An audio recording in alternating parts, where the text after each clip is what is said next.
¿Sí ven la pantalla? Sí, doctor. Perfecto. Bueno, les cambio un poquitito del cómo va el orden. Vamos a ver el día de hoy lo que es medicina transfusional y enseguida veremos lo que es la fisiología de la coagulación para terminar con hemofilia. Vamos, los tres temas están pegados. Eso vamos a ver son los temas que nos faltan para el examen, ¿no? Entre hoy, el día de mañana y el martes próximo.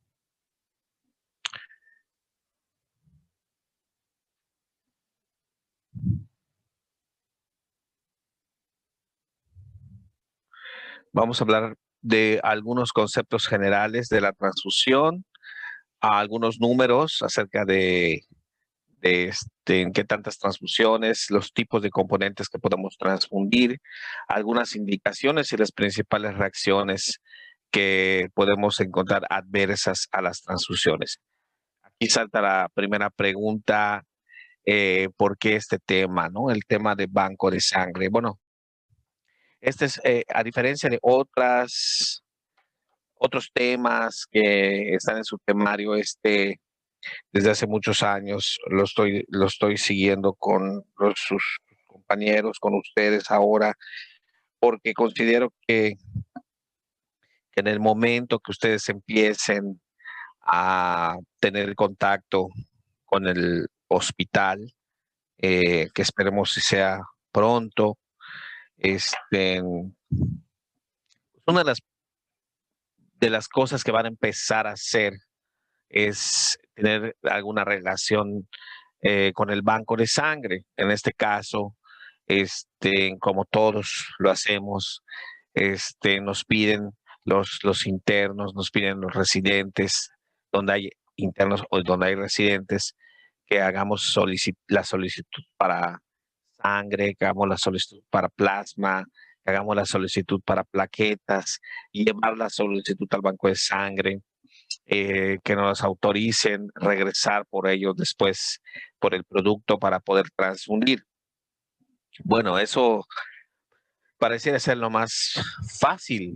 Sin embargo, no solamente queda ahí, sino hay que saber para qué sirve cada cosa, cómo se obtiene cada producto que estamos pidiendo. Entonces, aquí la diferencia de ustedes es que van a tener un conocimiento que antes no lo adquiríamos hasta que estemos en un hospital. Y por ese motivo, muchas veces, cuando vamos a pedir cosas al banco de sangre específicamente, se torna un poquito difícil porque nos preguntan para qué lo vas a hacer, para qué lo vas a pedir, a quién se lo vas a poner. Entonces, vienen los problemas que a veces no desconocemos y entonces nos los niegan. Entonces, este tema precisamente es porque me di cuenta que existía este problema. Y entonces vamos a tener a un conocimiento básico, si ustedes quieren, pero de las cosas que podemos hacer y pedir para el banco de sangre. En todos los hospitales donde de alguna manera van a rotar, Hospital Juárez, Hospital T1, en el caso del IMSS, en el Hospital Orán, en el Hospital de Alta Especialidad, hay un banco de sangre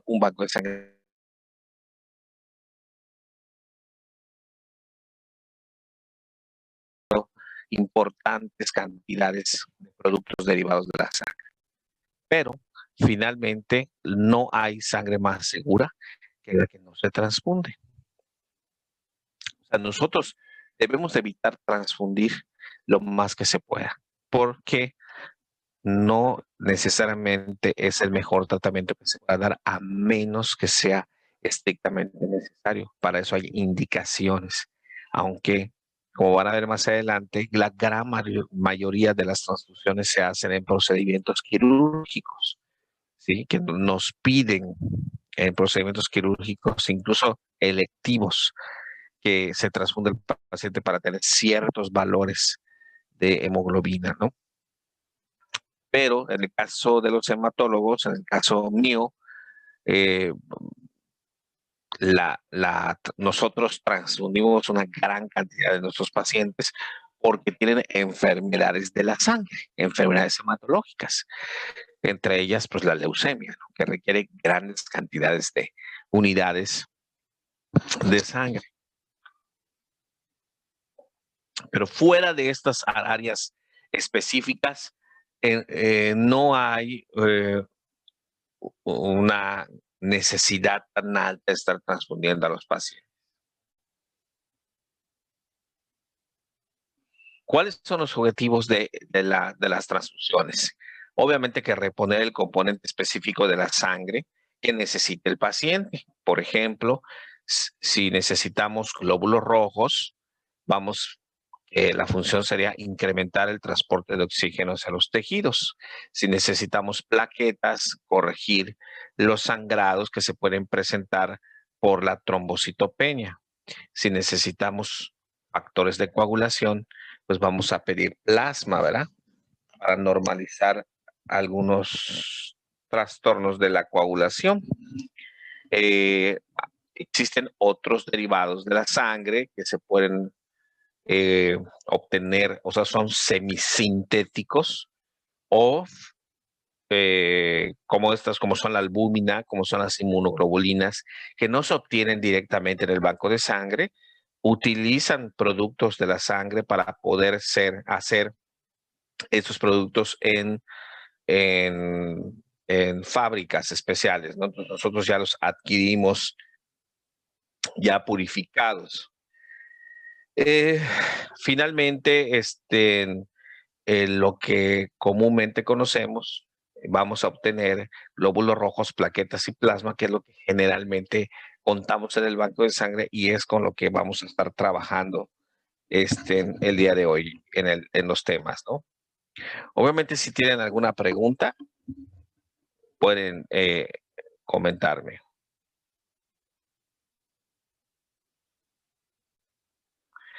Bien, esto es muy importante. Hay ahorita vamos a ver otra diapositiva donde hay muchos grupos sanguíneos que se han encontrado. Sin embargo, los más comunes son el grupo AB0 y el sistema RH.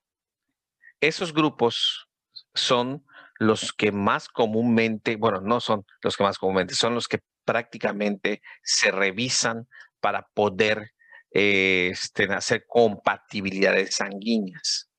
O sea, todos sabemos, a lo mejor en el salón no todos lo saben, pero la gran mayoría probablemente sí sepa su tipo sanguíneo. Y puede ser, por ejemplo, O positivo, que es el más común de todos. O sea, involucra al grupo AB0 y al sistema RH, que son los más comunes y por lo tanto hay otros sistemas de compatibilidad muy pequeños que prácticamente son clínicamente no detectables. O sea, estos son los importantes y los que tenemos que compatibilizar. Y aquí, por ejemplo, tenemos esta tabla en base a estos dos grupos. Nosotros si tenemos un grupo sanguíneo A, quiere decir que en la superficie del glóbulo rojo vamos a tener aglutinógenos A. Entonces, si nosotros a este paciente le transfundimos sangre tipo B, vamos a provocar aglutininas tipo B, o sea, una reacción con el aglutinógeno y una destrucción del glóbulo rojo. Quiere decir que a los pacientes que tienen sangre tipo A, ellos deben de recibir, evidentemente, si es A positivo, puede recibir A positivo, A negativo, pero también puede recibir O positivo y O negativo. Y esto es porque la sangre tipo O 0, también llamada, no tiene aglutinógenos, ¿sí? Y entonces no va a formar aglutininas. Entonces, al paciente tipo A le podemos poner sangre tipo A, sangre tipo O. Si es A positivo, pues podemos ponerle hasta A negativo o O negativo. Al paciente que es, por ejemplo, que tiene sangre tipo B, le podemos poner pues su mismo tipo. Si es B positivo, pues B positivo o B negativo. Y es como ya sabemos, como no tiene aglutinógenos, sangre tipo O o O negativo.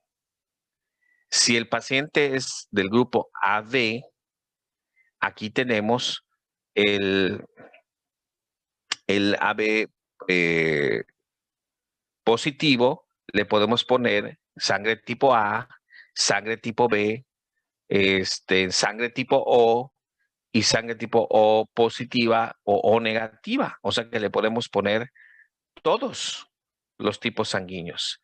De tal manera que el paciente que tiene, la persona, perdón, que tiene sangre AB positiva, se le puede transfundir todos los tipos sanguíneos. Por eso se le conoce como el receptor universal. ¿Ok? Entonces, esta persona que tiene sangre AB positiva, se le puede poner sangre tipo A, tanto A positiva como A negativa, B, tanto B positiva como B negativa, y O, tanto O positiva como O negativa. Entonces, es el llamado receptor universal. Ahora, fíjense cómo el grupo O negativo puede donarle a todos, porque el O negativo, al no tener aglutinógenos en los receptores, podemos ponerle a los pacientes que tienen sangre tipo A, tipo B, AB, 0, tanto positivos como negativos. O sea, puede donar esta sangre. Ahora, recibir un paciente que tiene O negativo, solo puede recibir O negativo. Un paciente que es O positivo, solo puede recibir O positivo o O negativo. Un paciente que es A negativo, como tiene el RH negativo, solo puede recibir sangre negativa. En este caso pueden ser dos, O negativa y A negativa. Entonces, dependiendo del tipo de sangre que tengamos, es lo que nos pueden transfundir. Si tenemos una sangre AB positiva, pues afortunadamente podemos recibir cualquiera, ¿sí? Incluso positivas y negativas. Si tenemos una sangre negativa, AB negativa, aquí, como tenemos el RH negativo, específicamente podemos recibir A, B o O, pero tiene que ser negativo. Entonces, aquí es para mostrarles los sistemas más importantes, el sistema AB0 y el sistema RH. ¿Alguna pregunta?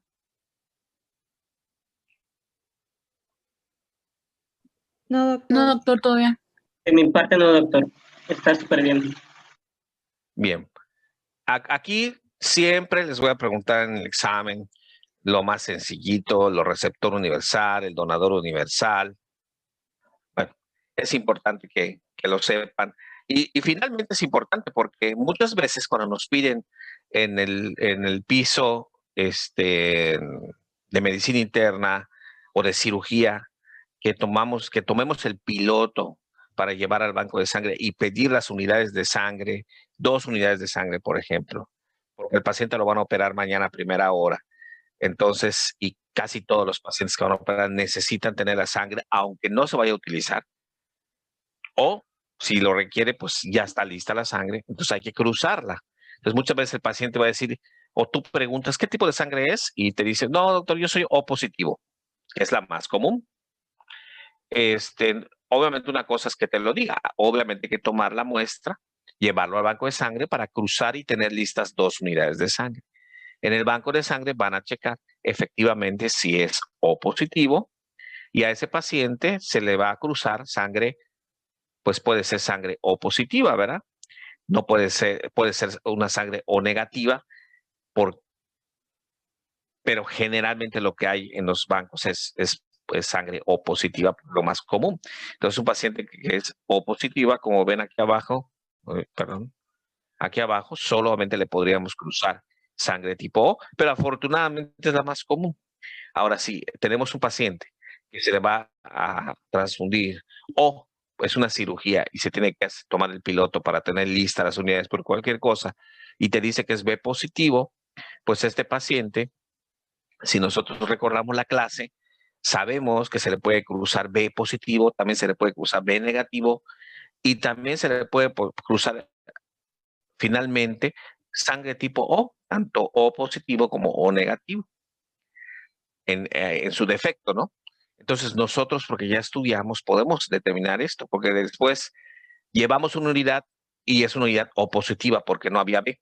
Y te dice la enfermera, doctor, pero es O positiva y el paciente es B positivo. Entonces nos entra la duda, claro, pero tú ya sabes que al paciente que es B positivo se le puede poner la sangre que corresponde al mismo tipo sanguíneo o las unidades del grupo 0 que no tienen aglutinógenos y entonces se le puede poner perfectamente la sangre tipo O. Entonces es importante tener este conocimiento.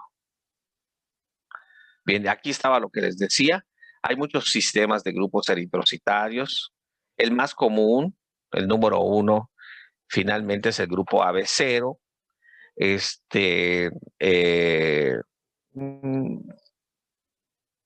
Y tal vez en segundo lugar tenemos al grupo RH, ¿no?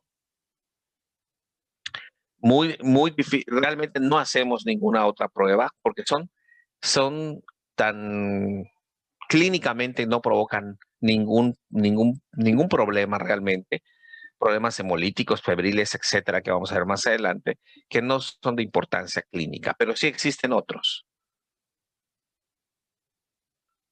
Bien, estos vimos bien. ¿Qué hacemos entonces en el banco de sangre? Este es un esquema de una cadena transfusional, que es lo que normalmente hacemos el trabajo en el banco de sangre.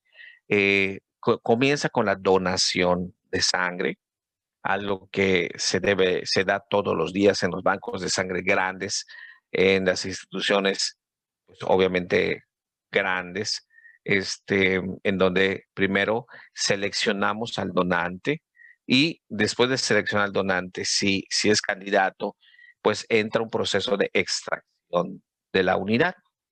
Esta sangre entra a un procesamiento en donde vamos a dividir el producto que obtenemos de la extracción, lo vamos a dividir para poder sacar las plaquetas, para poder sacar el plasma y finalmente dejar solo los eritrocitos, lo que se conoce como paquete globular. Ese es el procesamiento. Después de obtener esos productos, se van a almacenar en las diversas áreas que corresponda y finalmente quedan listas para su distribución. Y luego, cuando nosotros solicitemos de hospital, obviamente se tienen que hacer pruebas pretransfusionales para poder administrar esa unidad y darle seguimiento clínico. Ese es el proceso que se hace con las unidades de sangre. Doctor, perdón, una pregunta. Aquí en Yucatán, ¿se sigue haciendo, por ejemplo, a los pacientes que van a someterse a cirugía, se le pide, aunque sea menos 1 o 2 donantes de sangre previos a la cirugía, ¿no? ¿Sí me escuchan? Ahorita sí, doctor. Ok, perfecto. Sí, en muchos hospitales, bueno, las reglas en los hospitales cambian. Por ejemplo, en el hospital de alta especialidad, bueno, hasta antes de que empezara lo de la pandemia, si un paciente ingresaba porque iba a ser sometido a una cirugía, el paciente tendría que donar 2 unidades de sangre. O sea, era un requisito que tenía que cumplirse para que pueda ingresar. Pues la mayoría de los hospitales, esto se hace. Obviamente, no quiere decir que ese paciente va a requerir la sangre. Puede ser que la cirugía, pues el sangrado sea mínimo, lo normal de una cirugía que no tiene complicación y no requiera transfusión. Pero, ¿qué pasa con esa sangre? Pues esa sangre de ese paciente, pues se irá de alta el paciente afortunadamente sin necesidad de transfundir y esa unidad quedará de propiedad del hospital en el banco de sangre y se podrá transfundir a otras personas, ¿no? Así se hace un banco de sangre en un hospital. Obviamente, como ustedes comprenden, la mayoría de los hospitales públicos grandes, ya dije nombres como el ISSSTE, como el IMSS, el Juárez, la T1, el ORAN, el de alta especialidad, tiene sus bancos de sangre y normalmente el banco se hace de las donaciones que se dan a los ingresos a los pacientes o un paciente que entra por otra causa y empieza su necesidad de transfusión, entonces se le pide a la familia que mande gente al banco de sangre para donar. Entonces, muchas veces el paciente, no todos los pacientes van a requerir esas unidades que se donaron. Entonces, así empezamos a tener una cantidad de unidades que van a servir para otros pacientes, mientras devuelven las mismas unidades, pero pues sabemos que no todos van a devolver, hay otras unidades que se pierden, etcétera, etcétera. Entonces, efectivamente, muchos pacientes que van a ser operados, cirugías electivas, como requisito importante es la donación. Cirugías de urgencia no puede ser igual, pero van a tener que devolver esas unidades que se pueden solicitar precisamente al banco de sangre que tiene las unidades para prestar. Por eso es un banco, ¿no? Ahora, ¿qué requisitos van a tener las personas que vayan a donar? Eso es importante porque, por ejemplo, ustedes tienen, es la mejor edad para poder donar y probablemente muchos o algunos de ustedes ya hayan donado alguna vez. Hay un requisito importante que es la edad. No tiene que ser un paciente mayor de edad, perdón, una persona mayor de edad hasta los 65 años. El peso es importante. A veces no le tomamos interés, pero no por cuestiones de la cantidad de sangre que nosotros obtenemos, que es una cantidad estándar en la mayoría de las veces, no todo el tiempo son 450 mililitros lo que se obtiene de una donación de sangre. Entonces, no podemos, o sea, tenemos que tener una persona de más de 50 kilos para que no tenga alguna implicación clínica que le podamos extraer 450 mililitros de sangre. También tenemos que tener requisitos en los valores de la sangre, en una biometría hemática. De hecho, al donante se le hace una biometría hemática y se le hace unas pruebas virales para ver su factibilidad para donar. Requerimos que las mujeres tengan arriba de 12.5 de hemoglobina y los hombres 13.5. Cada también existe también un requisito importante que es el intervalo entre donaciones. Generalmente aquí dice mínimo 2 meses, pero la norma oficial mexicana para la donación de sangre nos pide en los varones 3 meses y en las mujeres 4 meses. De tal manera que las mujeres pueden donar 3 veces al año y los varones 4, tomando en cuenta que sean personas realmente sanas, jóvenes, fuertes. Entonces, porque no todos pueden, o sea, hay otros que pueden donar, pero les cuesta más trabajo recuperarse. Esos son los criterios de selección básicos. Existen otros que específicamente se ven en el momento que la persona va a donar. ¿Por qué? Porque hay un médico que va a hacer una revisión, va a hacer preguntas, para determinar si el paciente es candidato o no.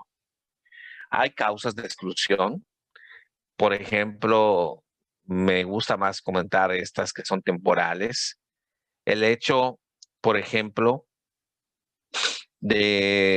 hablando de, como ven acá, endoscopía instrumental flexible. Bueno, básicamente un paciente que ha sido sometido a una cirugía en el último año puede donar.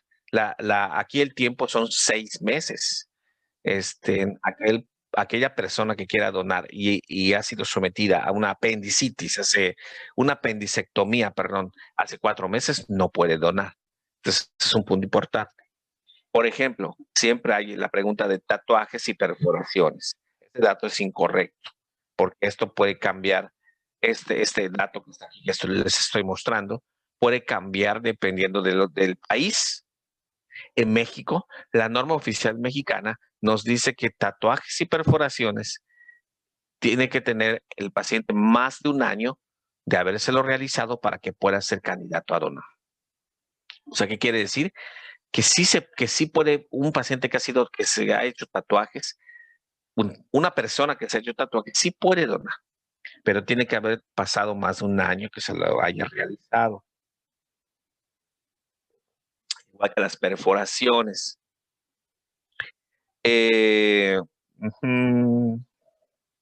Entonces, estas son las más frecuentes.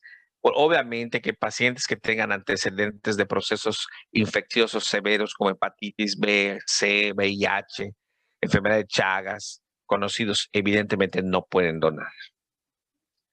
En pacientes que tengan enfermedades, y lo ve, enfermedad cardiovascular, del sistema nervioso central, gastrointestinal, genitourinaria, hematológica, inmunológica, que pueden donar. O sea, es muy difícil, pero yo les diría, cualquier persona que, que vaya a donar tiene que ser una persona sana, o sea, que no padezca de ningún problema, de ninguna enfermedad, por la cual tendría que estar tomando medicamentos, y es evidente que el paciente que está tomando medicamentos tampoco puede donar. Entonces, esto nos resume todo esto que está acá: diabetes, hipertensión, obviamente cáncer, etcétera, etcétera. Obviamente consumo de drogas.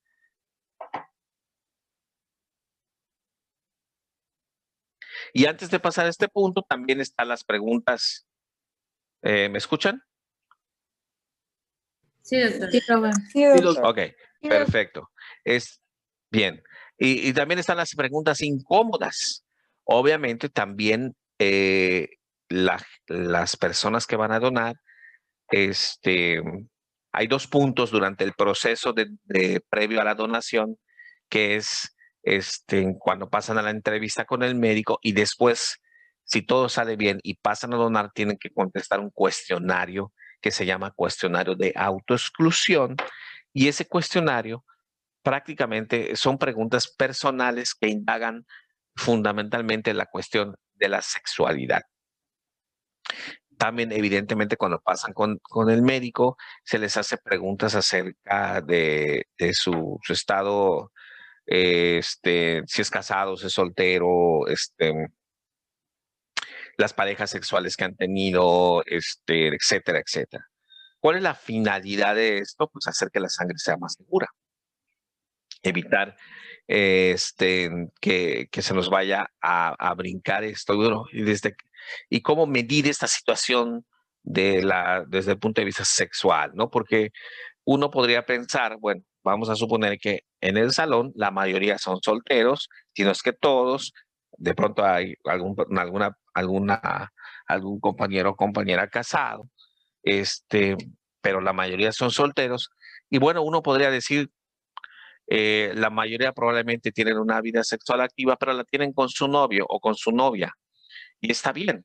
No, el hecho de que tengan una pareja no significa que no pueda donar. Ahora, la pregunta es si puede ser, hay casos que no tengan novio o no tengan novia. Entonces, y puedan tener alguna pareja, haber tenido relaciones sexuales en algún momento en el transcurso de un año, por ejemplo. El problema está en donde entra el punto de la promiscuidad.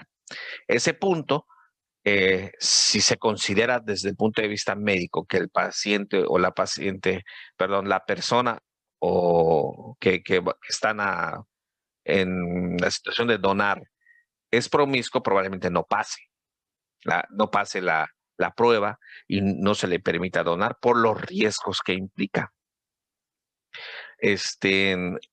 Bueno, y esos son datos muy personales que se tienen que valorar cuando pasa la persona a la entrevista médica. Y ese cuestionario de autoexclusión lo vuelve a retomar en preguntas muy precisas, que si en algún punto son contestadas de manera positiva, no pasa nada porque es un cuestionario que es personal, no tienen que poner, no se pone el nombre.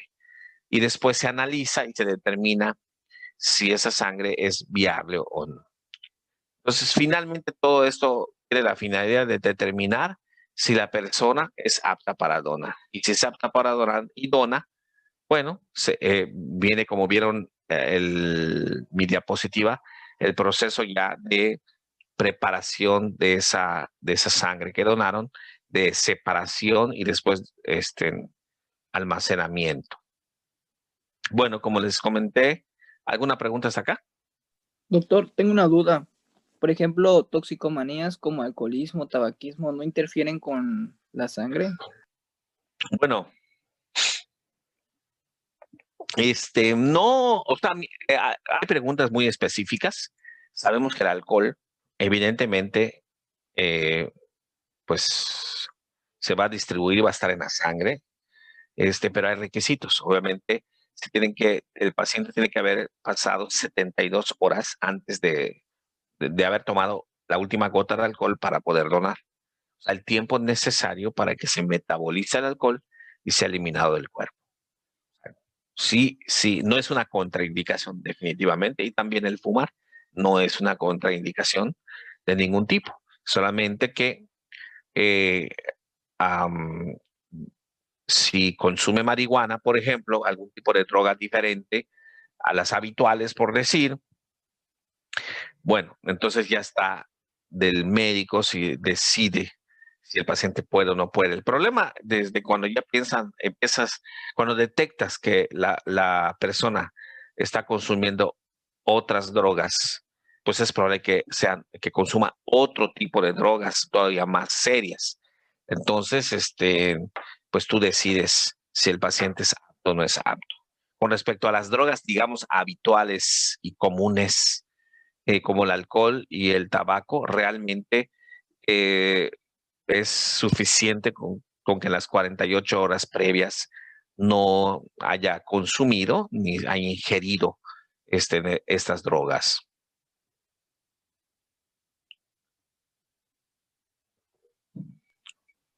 Y Bien. respecto al ayuno, Sí, o sea, también se tiene que tomar en cuenta el ayuno. claro, Porque claro, porque también eso modifica los valores de tu laboratorio, ¿no? Ya dijimos que al paciente se le hace una prueba de laboratorio que incluye una biometría hemática y pruebas virales. ¿Cuáles son esas pruebas virales? Se le hace VIH, hepatitis B, hepatitis C, Chagas, sífilis y brucela. Y estas son las que se hacen. Entonces, como puede modificarse por la dieta, el paciente se le pide mínimo 6 horas de ayuno. En algunos lugares 4. La norma oficial te pide entre 6 y 8 horas de ayuno. ¿Por qué? Porque también más de 8 horas de ayuno y más de 10 horas de ayuno también puede interferir con los resultados de los laboratorios, ¿no? Entonces, es importante que tengan el tiempo adecuado de ayuno. Bien.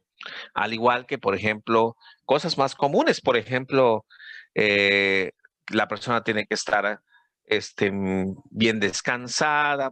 Resulta ser que mucha gente que va a donar es familia de pacientes que están hospitalizados y decidieron ese día que se quedaron a cuidar en la noche a su paciente, tempranito bajar a donar. Ahí se les explica, no estoy obligado a no aceptarlo, pero sí especificarles que pueden salir alterados sus resultados y por ese motivo no poder donar. Y ya cuando te bloquean para la donación, específicamente no te bloquea nada más ese día, sino una cantidad de días que no vas a poder donar. Entonces, son requisitos, pues, básicos que no los mencioné, pero que sí hay, ¿no? Y bueno, estos requisitos que me estás preguntando, digamos que son los más comunes, ¿no? Tiene que tener ayuno, tiene que estar sano, no estar tomando medicamentos, haber descansado bien, no haber ingerido alcohol, digamos que son los más comunes, ¿no? En el caso de las mujeres, no estar en su ciclo menstrual, más todos los que ya comentamos, ¿no?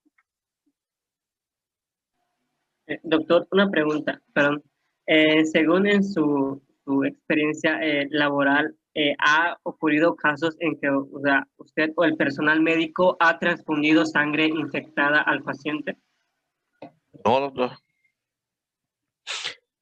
Llevo, ¿qué? 15 años trabajando en esto. No. ¿Y por qué? Porque precisamente en el banco de sangre, estos requisitos, a lo mejor podrían ustedes pensar que esto es así muy simple, ¿no? Muy sencillo. Te dan una lista con los criterios, o sea, con los requisitos. De hecho, probablemente todos tenemos Face y en el Face muchas veces nos están pidiendo apoyo para donar. Seguramente ustedes han visto alguna y ahí aparecen algunos requisitos. A veces uno no pone todos los requisitos, ¿no? Te pone los más importantes, ¿no? No sé, la edad, el peso, la talla, lo que dijimos, no haber consumido alcohol, estar sanos, no tomar medicamentos. Bueno, digamos que mucha gente va con esos requisitos porque son los básicos.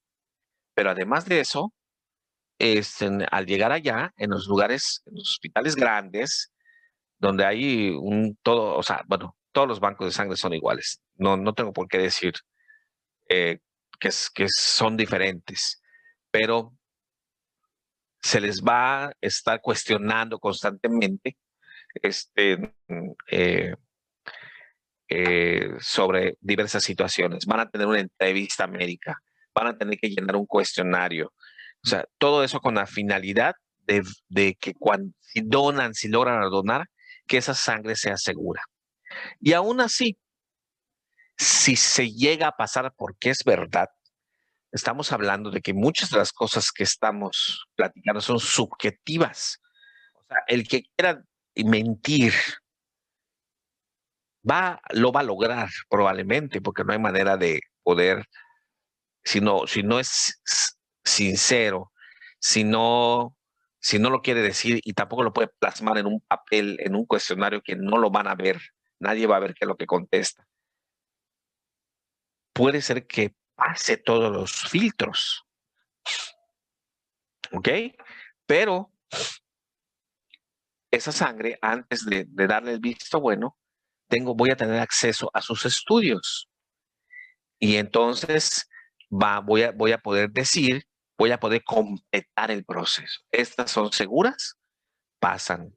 Esta salió en el área gris, o sea, algún estudio, por ejemplo, de VIH, no fue concluyente, ni sí ni no. Entonces, como no lo sé y no me puedo asegurar, la elimino y ya.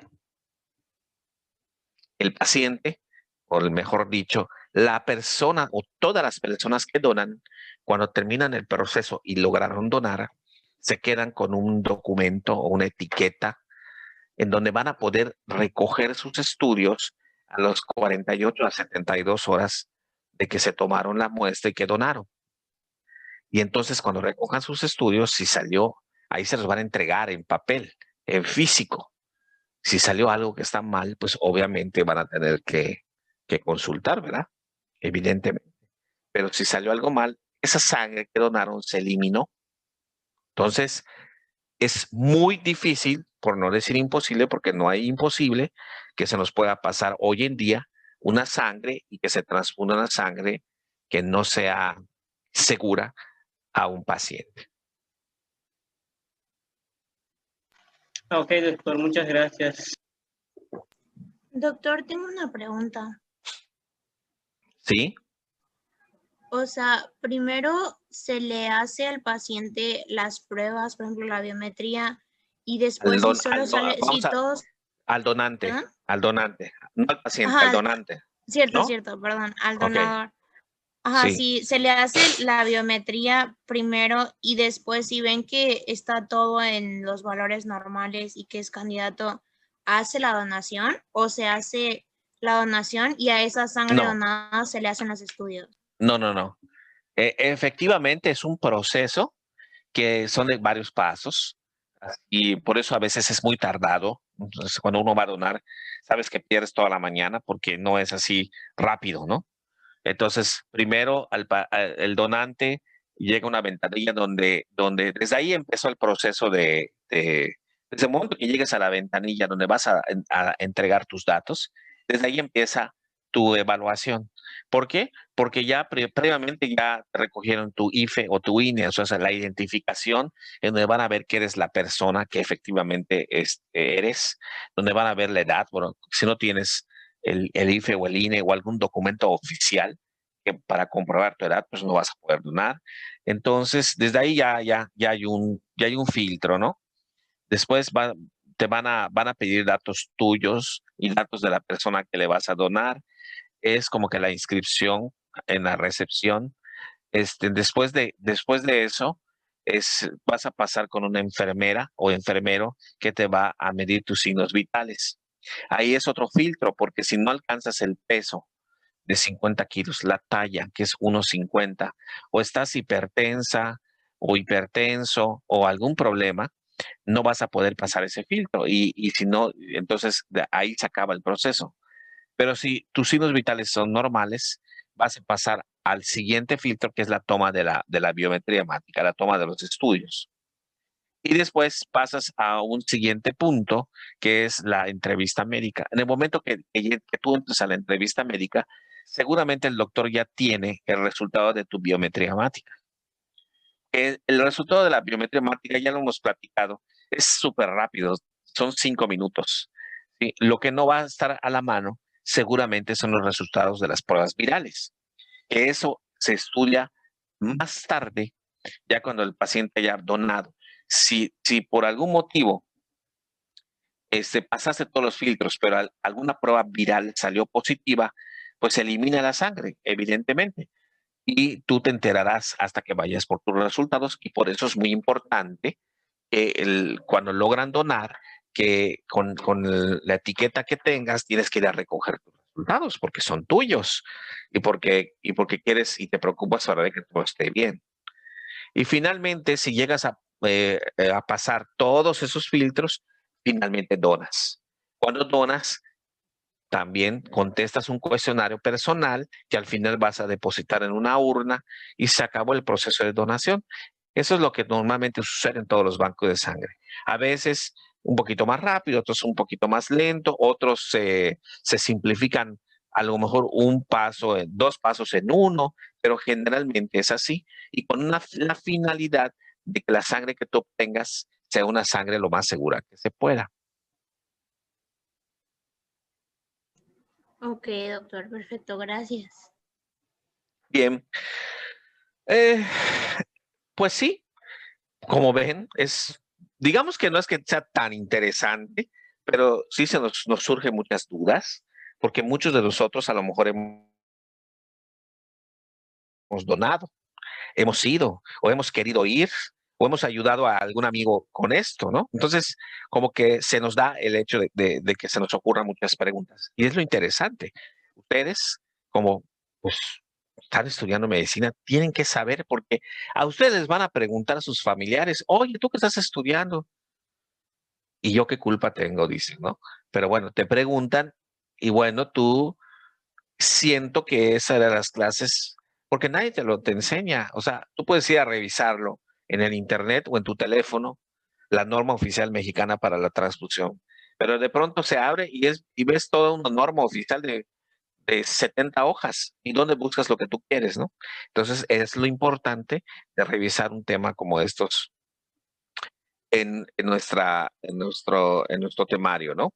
Es uno de los procedimientos más comunes en los hospitales, así como la toma de laboratorios, el banco de sangre y la transfusión de componentes sanguíneos es muy común. Vean la cantidad de donaciones que se hacen al año, más de 75 millones. No es un procedimiento inocuo, o sea, tiene sus detalles. También, aunque es muy raro, pueden suceder reacciones fatales ocasionalmente. Existen protocolos en el manejo de los hemoderivados, de lo que hemos estado hablando un poquito, y todos nosotros tenemos que saber las bases de la medicina transfusional. Pareciera ser que no es importante, pero sí es importante.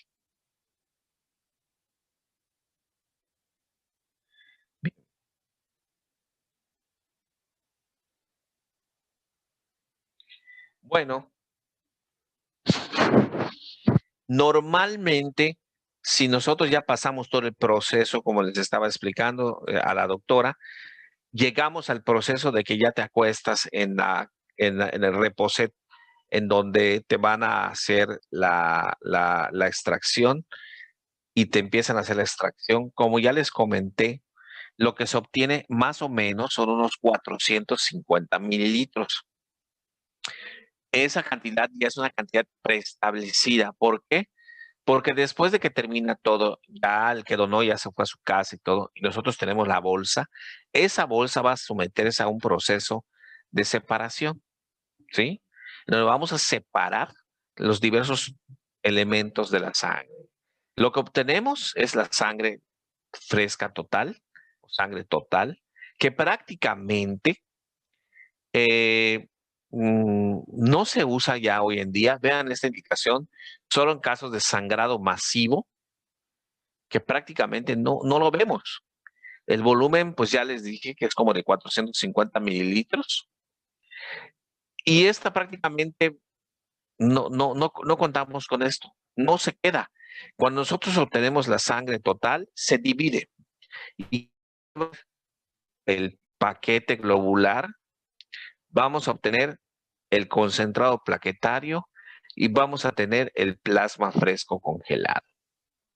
Son los más importantes. El famoso paquete globular es lo que más se utiliza. Aproximadamente, ¿qué es? Son glóbulos rojos, casi sin plasma. Por eso está un poquito, si alguno de ustedes ha visto o ha ido a buscar a los que han estado en hospital, a lo mejor alguno de ustedes ha estado en hospital, un paquete globular más o menos tiene 250 mililitros y está así frío porque está guardado en el refrigerador a cierta temperatura. Como ven, su vida promedio es de 21 a 42 días, dependiendo del anticoagulante que tiene la bolsa. La bolsa tiene un anticoagulante para que esa sangre no coagule, ¿sí?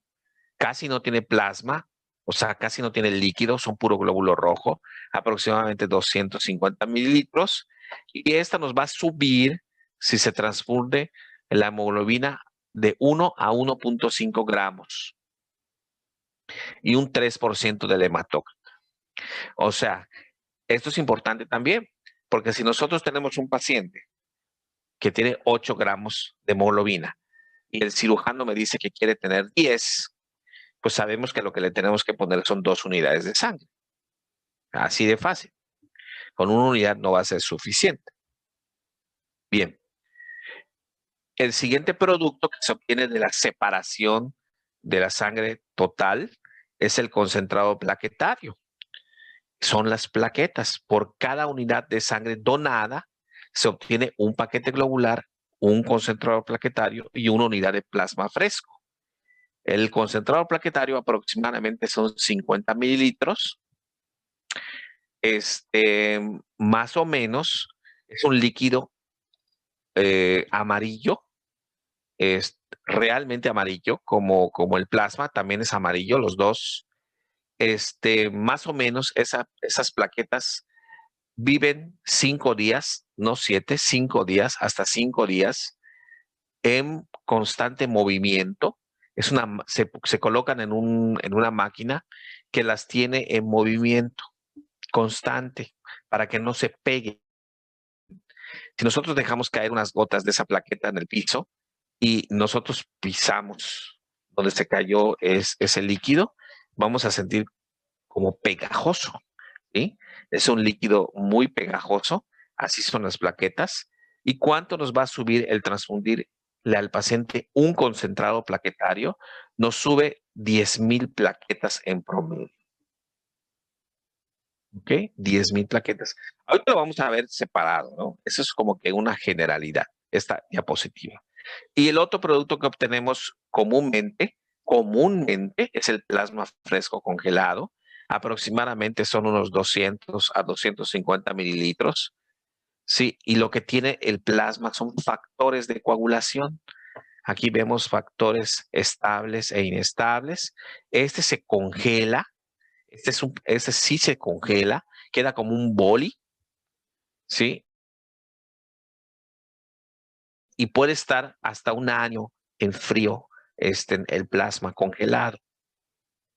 Ya descongelado, pues obviamente al descongelar se tiene que usar y el proceso de transfusión puede durar hasta 6 horas. Ya después no sirve, es inútil. Entonces, ya descongelado, pues se tiene que poner porque no se puede volver a congelar en caso de que no se transfunda. Ahora, del plasma podemos obtener a su vez algo que se llama crioprecipitados, que no se hace de manera ordinaria. Se solicita si hay un caso especial en el hospital que requiera transfusión de crioprecipitados. Esto es cuando necesitamos fibrinógeno específicamente. Entonces se obtiene del plasma fresco congelado.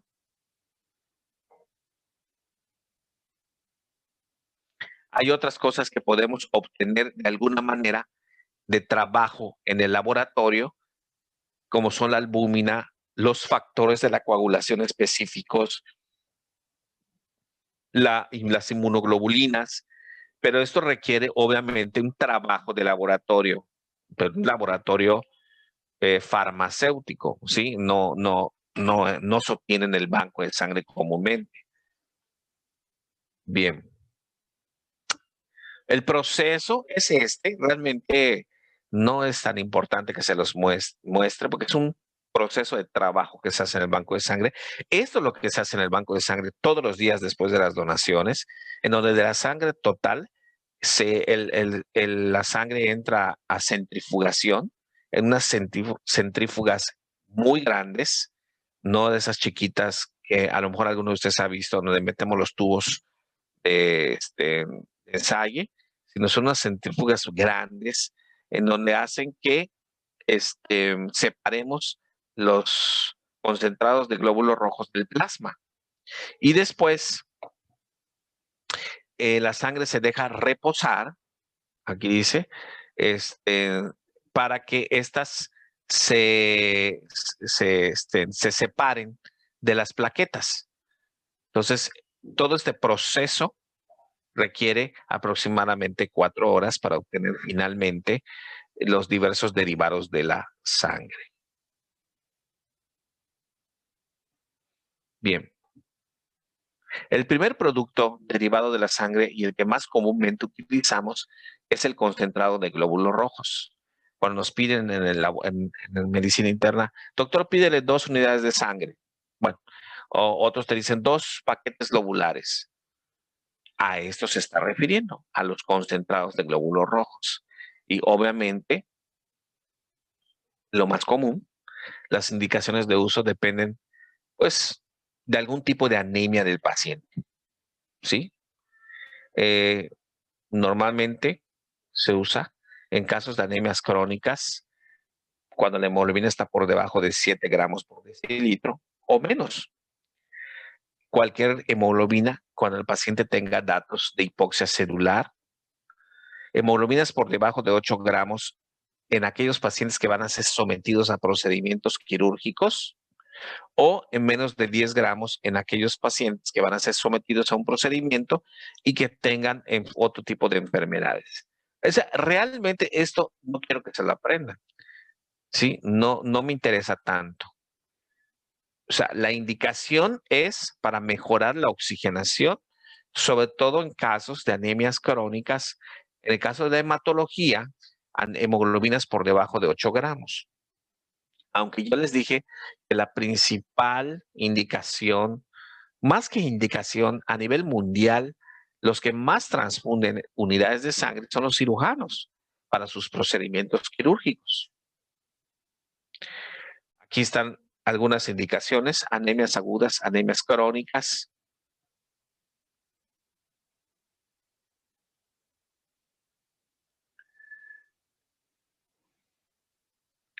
Y voy a regresar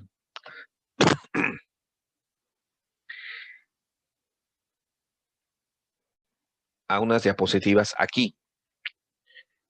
Bueno, les repito, la mayoría de los paquetes globulares tienen aproximadamente entre 200 y 250 mililitros, que son concentrados de glóbulos rojos. Y estos pueden, ¿cómo se van a almacenar? Se van a almacenar en refrigeradores a cierta temperatura sin llegar a la congelación, como el plasma fresco. Normalmente van a vivir hasta 42 a 45 días. Todo depende del anticoagulante que utilicemos. El que más comúnmente utilizamos en México es el EDTA, así se llama. El anticoagulante EDTA, y permite que la sangre pueda almacenarse hasta 45 días.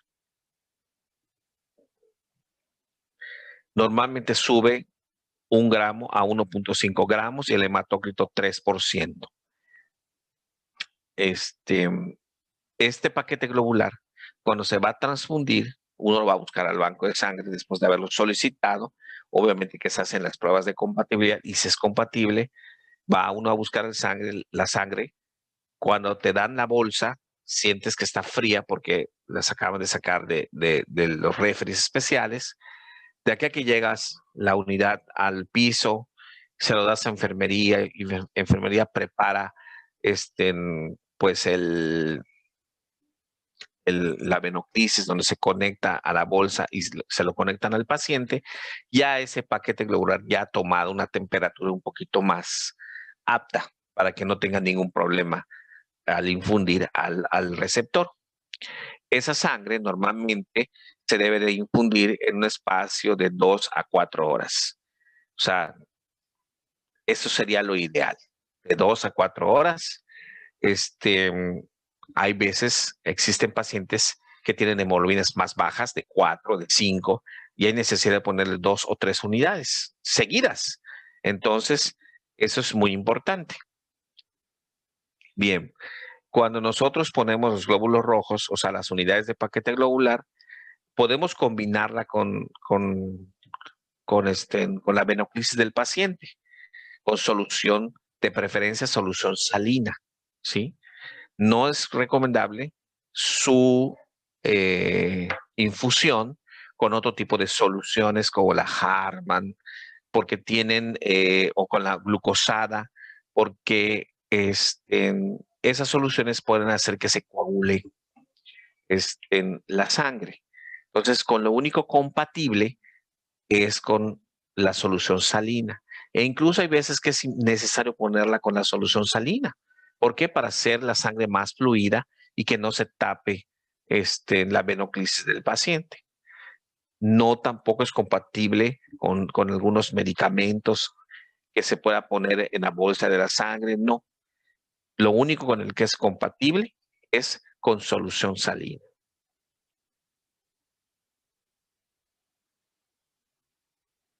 Doctor, perdón, una pregunta. Entonces, más o menos, los días en que podemos almacenar lo que es el paquete globular, ¿es de 21 a 42 o de 21 a 45 días? Hasta 45 días, dependiendo del anticoagulante. O sea, finalmente, si yo les llego a poner una pregunta de eso, entonces, si yo les pongo 60 días, pues no, ¿verdad? Va a ser evidente el ejemplo, ¿me entiendes? O sea, aquí lo importante es que la unidad de paquete globular, ya que la tengas procesada y las tengas para almacenar, se almacenan en un refrigerador especial a cierta temperatura. sin llegar a la congelación, evidentemente, ¿sí?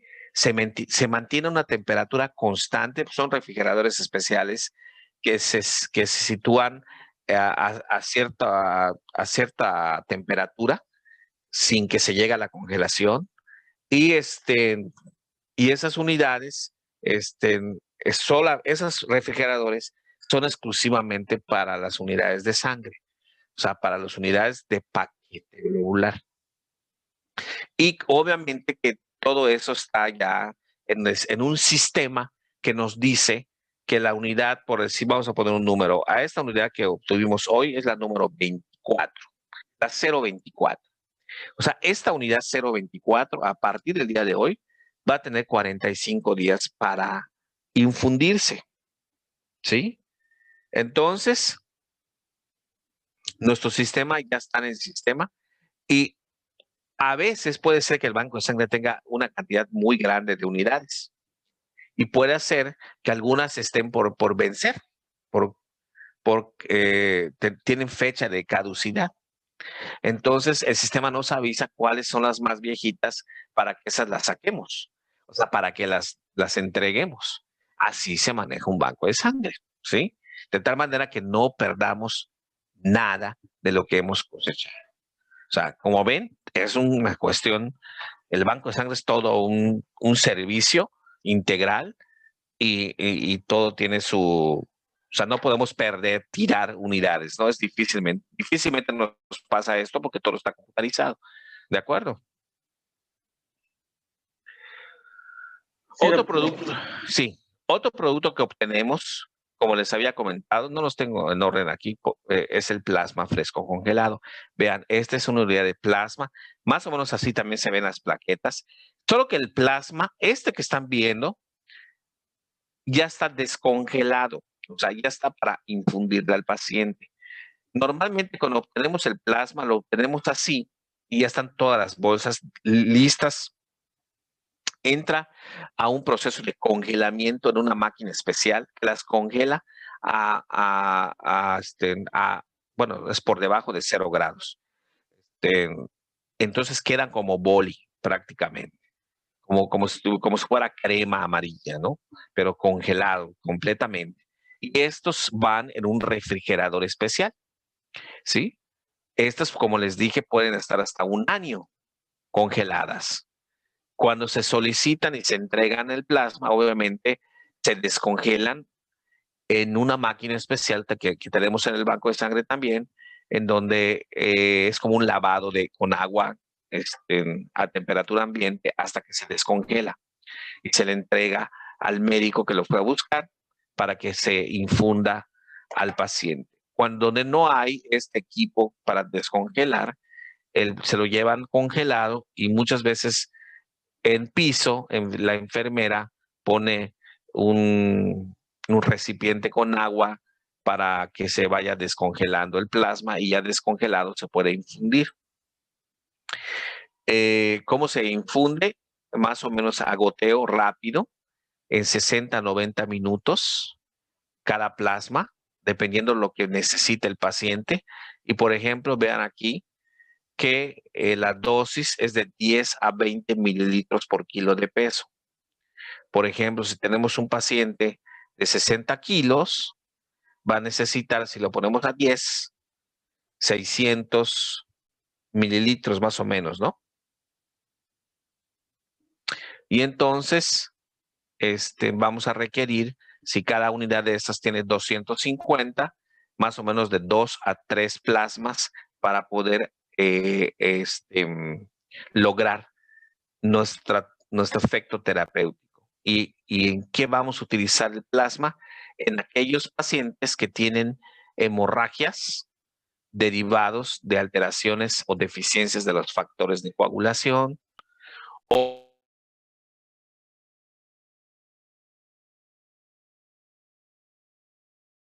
en el caso de una PTT, como vimos, la plasmaféresis de esta enfermedad, ¿sí?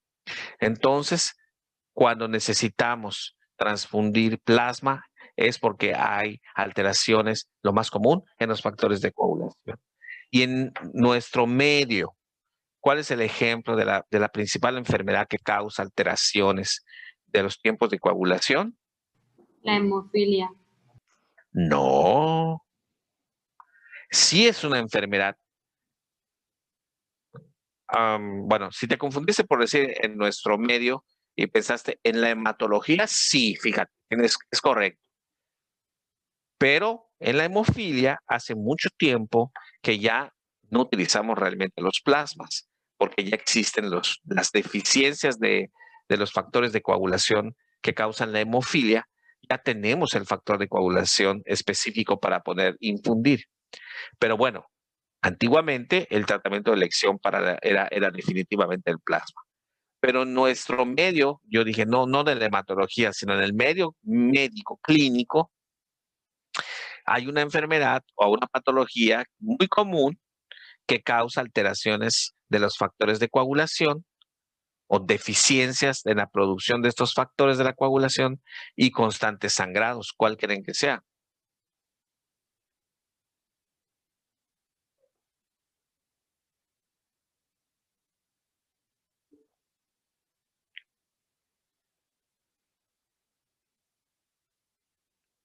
¿Una idea?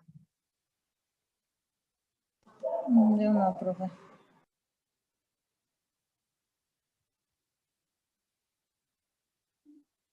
Bueno, es relativamente común que en los hospitales tengamos pacientes hepatópatas que tienen cirrosis y estos, pues como tienen un hígado dañado, acuérdense que la mayoría de los factores de la coagulación se van a sintetizar en el hígado y al tener un problema del hígado, pues entonces el paciente va a tener un sangrado derivado de este problema.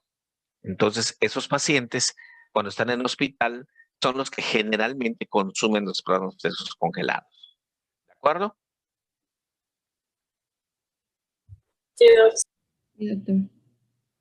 Bueno, aquí tenemos la imagen de las plaquetas. Como ven, es muy parecido al plasma. Son un poquito más, como si estuvieran más concentrado. Esto que tenemos acá son aféresis plaquetarias. Bien, nosotros podemos, esto me da la pauta para comentarles que nosotros podemos obtener las plaquetas por medio de dos vías. Lo podemos obtener de la donación normal, ¿sí? Como ya hemos explicado, el paciente, la persona, perdón, que ha ido a donar, el donante que ha pasado todos los filtros, que se procede a la extracción de la sangre total, o sea, los 450 mililitros, y después esa sangre se separa y se obtiene un concentrado plaquetario. Como les mencioné acá, más atrás, un concentrado plaquetario por cada 10 kilos de peso nos va a subir de 10 a 20,000 plaquetas en la sangre. O sea que si un paciente pesa 60 kilos, para que nosotros, ¿cuántos concentrados plaquetarios le tenemos que transfundir? Pues 6 concentrados plaquetarios. Esa es la dosis. ¿Por qué hay una cantidad? Porque también hay pacientes pediátricos que lo pueden requerir. Y si un paciente pediátrico pesa 8 kilos, pues solo va a requerir un concentrado plaquetario. Y un paciente que pesa 80 kilos va a requerir 8 concentrados plaquetarios. Eso es digamos que la dosificación. ¿Cuál es el uso? En caso de trombocitopenia.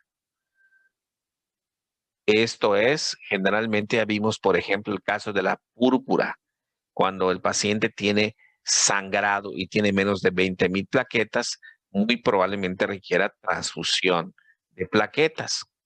Difícilmente, como vimos en la clase, aquellos pacientes que tengan 50,000 o más plaquetas van a sangrar. Generalmente no van a requerir transfusión de plaquetas. Pero ya les había yo comentado también que estas plaquetas, cuando se extraen, estas no se guardan en un refrigerador ni en un congelador. Estas se mantienen a temperatura ambiente en una máquina especial que solo las mueve. O sea, la movilización constante, porque se pueden pegar. Es un líquido muy viscoso, parece un pegamento. Entonces, se tiene que estar en movilidad constante y suelen vivir nada más 5 días, ¿sí? Eso es muy importante.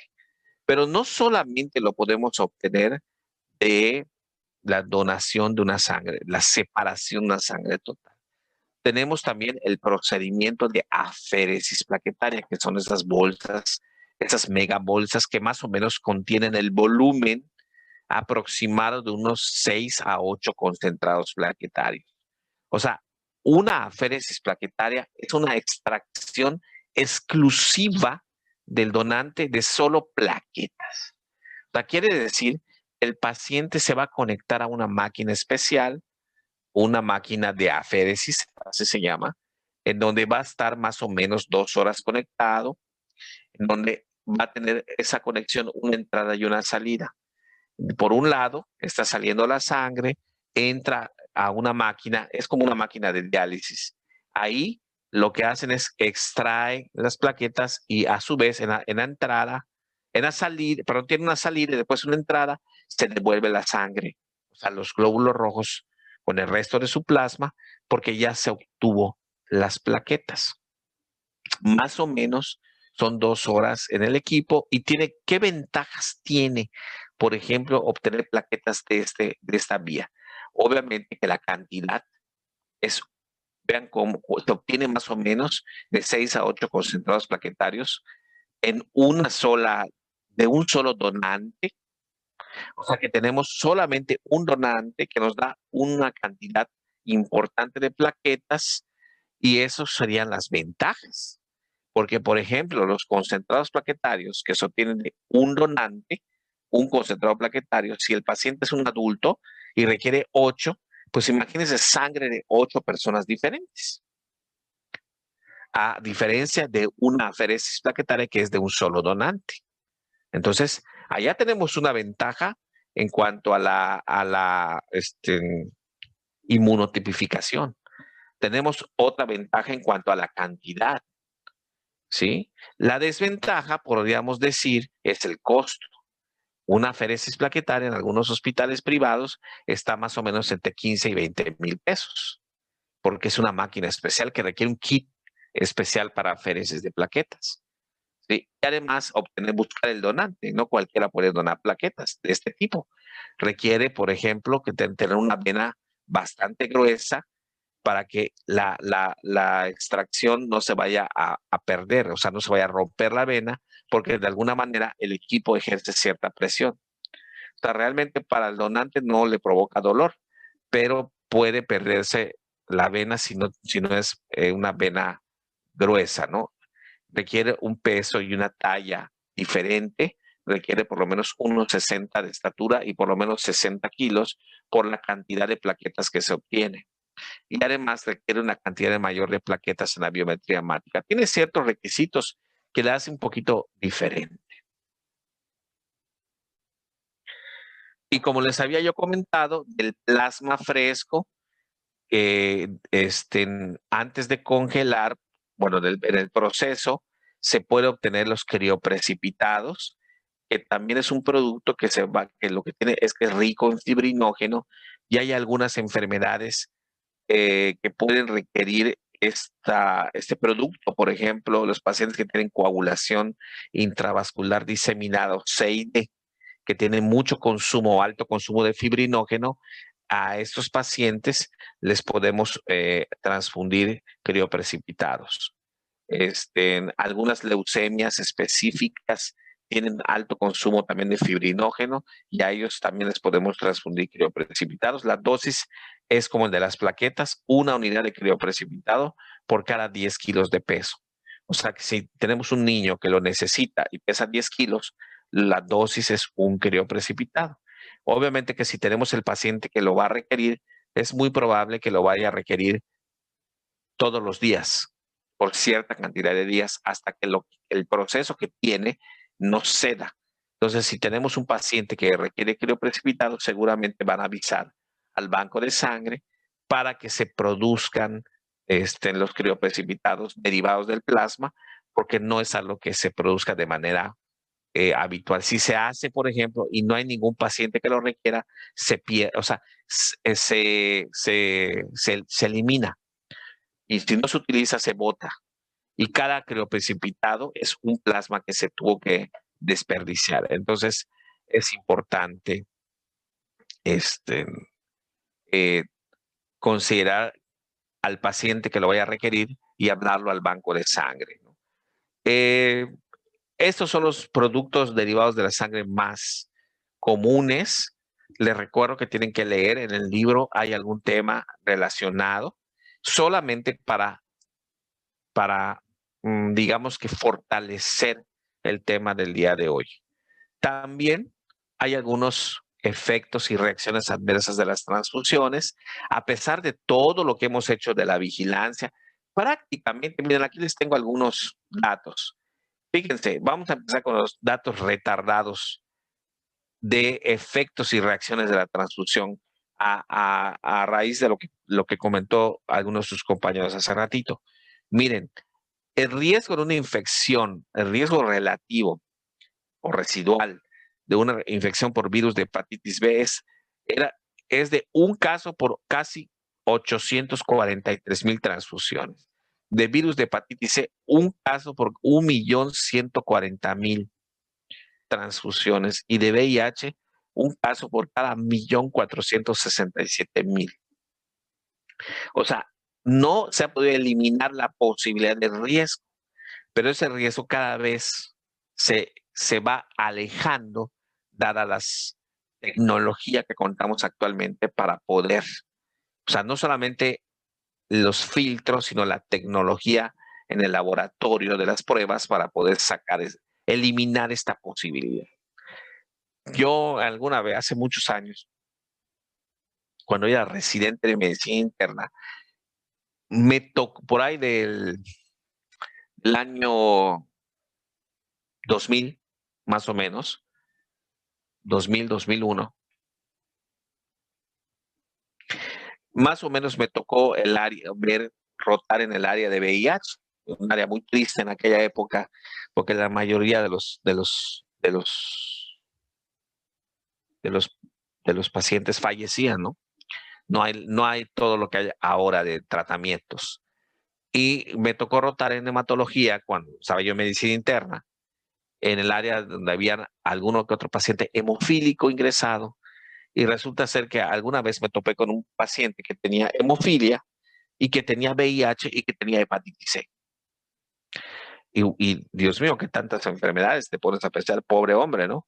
Y vas conociendo el caso y evidentemente era un paciente masculino que tenía ya sus años y que pues nació con la hemofilia, ¿verdad? Y en aquella época, en las finales de los 80s, principios de los 90s, pues no se conocía la existencia todavía del VIH. Y el paciente se trataba la hemofilia como comentamos hace un momento con su compañera, con el plasma. Y las medidas no eran de seguridad para detectar estas enfermedades, no eran tan importantes y severas como ahora. De tal manera que en aquella época, algunos pacientes hemofílicos, como requerían una alta cantidad de transfusión de plasma, terminaron infectados con VIH y con hepatitis. Tristemente, ¿no? Y realmente no había manera a quién echarle la culpa. Realmente eran altas cantidades de transfusiones constantes de plasma que finalmente terminaron de afectar al enfermo, ¿no? Tristemente, cosa que actualmente ya no sucede, ¿no? Tal vez la reacción más común, inmediata de la transfusión es, fíjense, la reacción febril no hemolítica. O sea, vean, de cada 60 transfusiones, un caso. O sea, no es infrecuente que de pronto te diga la enfermera, doctor, le estamos poniendo sangre y empezó a tener temperatura. O empezó a tener escalofríos. O sea, en un hospital es común. Y vean, es la principal reacción O sea, solo es reacción febril, no hay destrucción del glóbulo rojo. Esa es la reacción más común que se presenta de la transfusión. Y aquí vemos que de otro tipo, y es la segunda, es la sobrecarga circulatoria. Algunos pacientes que requieren las transfusiones y son gente grande, si les transfundimos 2 o 3 unidades de sangre seguidas, podemos sobrecargar la circulación y el paciente hincharlo y tener hasta problemas respiratorios, circulatorios y respiratorios derivados de esto. Vean, por cada 100 transfusiones un caso. Otras lesiones, vean, muy raras, una reacción hemolítica aguda, seria, grave. 2 millones un caso. Vean, una reacción alérgica a la transfusión, no es tan infrecuente, de cada 250 transfusiones un caso de riesgo. ¿Cómo evitar esta reacción alérgica? Bueno, a veces, si la transfusión es lenta, si al paciente se le premedica con algún antihistamínico o algún esteroide, esto puede evitarse. Y existen otras reacciones, aquí se las dejaré para que las revisen más adelante. Lo más común que presenten los pacientes en las reacciones estas alérgicas son algún tipo de prurito, algún tipo de exantema, y lo que se debe de hacer es, como les dije, parar la transfusión, aplicarles un antihistamínico, esperar unos minutos y probablemente podamos restablecer la transfusión en casos leves. En algunos casos un poquito más fuertes, en donde no solamente hay prurito y hay aparición de algún exantema, sino además hay fiebre. Y obviamente cuando hay fiebre puede haber taquicardia, pues probablemente en este caso haya que obviamente parar la transfusión, haya que ponerle un antihistamínico, un antitérmico, el paracetamol intravenoso, algún esteroide. Y si mejora el paciente, podríamos valorar el reinicio de la transfusión. No necesariamente quiera decir que ya no vamos a transfundir la sangre. Pero en otros casos graves, en donde no solamente va a haber todo lo anterior que ya dijimos, sino además el paciente se hipotensa y empieza a tener alguna reacción hemolítica, o sea, orina oscura, como dijimos, cuando las anemias hemolíticas, pues obviamente que el paciente puede entrar en choque y entonces hay que retirar la transfusión, manejarle líquidos de manera intensa, iniciarle oxígeno, esteroides, incluso diuréticos, y bueno, evidentemente que no vamos a poder reiniciar la transfusión. Y hay que revisar por qué ese paciente presentó la reacción, empezando con la compatibilidad. Evidentemente, ustedes cuando cuelgan o cuando la enfermería cuelga un paquete globular, ya se checó la compatibilidad. O sea, ya se checó si esa sangre es compatible con la sangre del receptor, ¿sí? Con lo primero que tienen que hacer, llevar los tubitos. Pero ha habido casos en donde confunden los tubos, confunden las etiquetas y puede pasar esto. ¿Sí? Ha habido casos graves por esta situación. Y nuevamente, les insisto que el paciente debe transfundir solo cuando hay una indicación bien requerida y establecida. El paciente tiene el derecho de ser informado sobre los riesgos y beneficios para la transfusión antes de iniciarle y desde luego debe autorizar la transfusión. Evidentemente en casos de emergencia no lo va a poder hacer o el familiar tiene que dar su autorización. De tal manera que tiene que firmar un consentimiento informado de transfusión. Porque por protección para ustedes y para nosotros, los médicos. Antes de iniciar la transfusión, deberá verificarse efectivamente que el paquete globular está rotulado y corresponde al nombre del paciente. O sea, a veces traemos 4 paquetes diferentes para 4 pacientes diferentes. Obviamente todos los paquetes están etiquetados con el nombre de la persona que donó ese paquete y el nombre a quien va a estar dirigido esa sangre. O sea, no hay pierde. Pero a veces la enfermería lo cuelga y hay muchos pacientes, hay por todos lados estrés Entonces, es algo que se tiene que verificar para evitar confusiones. Y con eso terminamos el tema el día de hoy. Mañana vamos a continuar con la coagulación y la hemofilia. ¿De acuerdo? Sí, doctor, muchas gracias. Sí, doctor, muchas gracias. ¿Alguna pregunta? Gracias, doctor. Gracias. De mi parte, todo, doctor. No, doctor, todo bien. Bueno, acuérdense que hay que revisar un poquito para que este tema quede perfectamente claro para el examen. Y bueno, si de todas maneras se les ocurren algunas dudas, mañana pues podemos, al término de la clase o en el transcurso podemos ir respondiendo algunas de ellas. Bueno, chicos, buenas tardes. Buenas Buenas tardes.